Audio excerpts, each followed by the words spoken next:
आज महासाहेबांच्या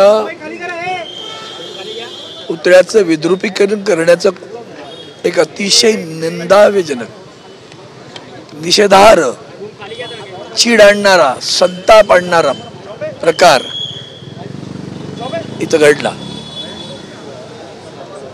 डोळ्यात आसू आणि अंगार दोन्ही आहेत माझ्या। हिम्मत झाली,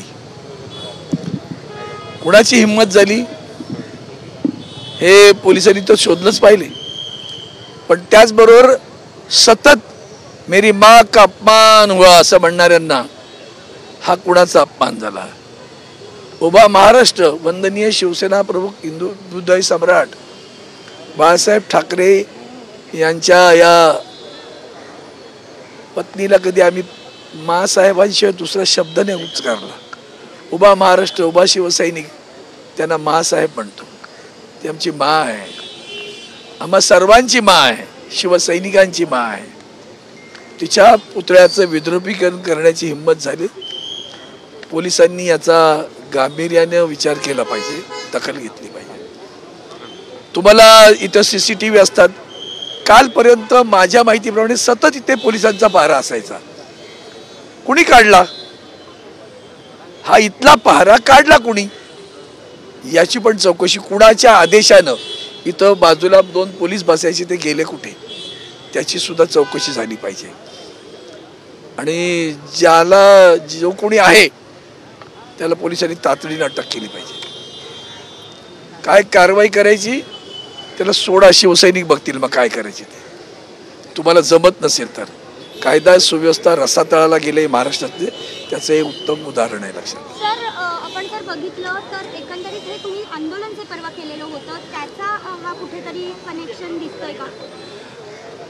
पोलिसांनी याचा तपास करावा, कारण जर आमचा सिंदूर, आमचा देश, हमारा देश किंवा आमचं कुंकू आमचं देश बनतो, तेव्हा महासाहेबांच्या पुढ्यात कुंकवाचा करंड आहे बरं, तो जरा ध्यानपूर्वक बघा, मग कळेल तुम्हाला। ती हिंमत झाली कुंकवाला हात घालण्याची।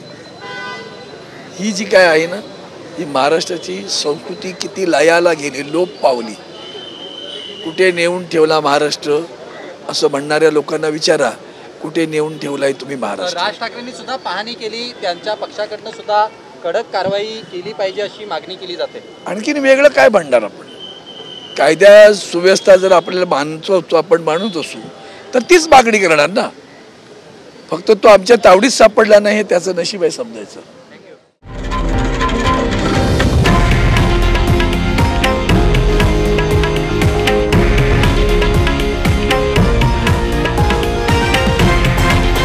हे आहे देशातील नंबर 1 न्यूज नेटवर्क आणि आपण पाहत आहात TV9 मराठी, एकमेव।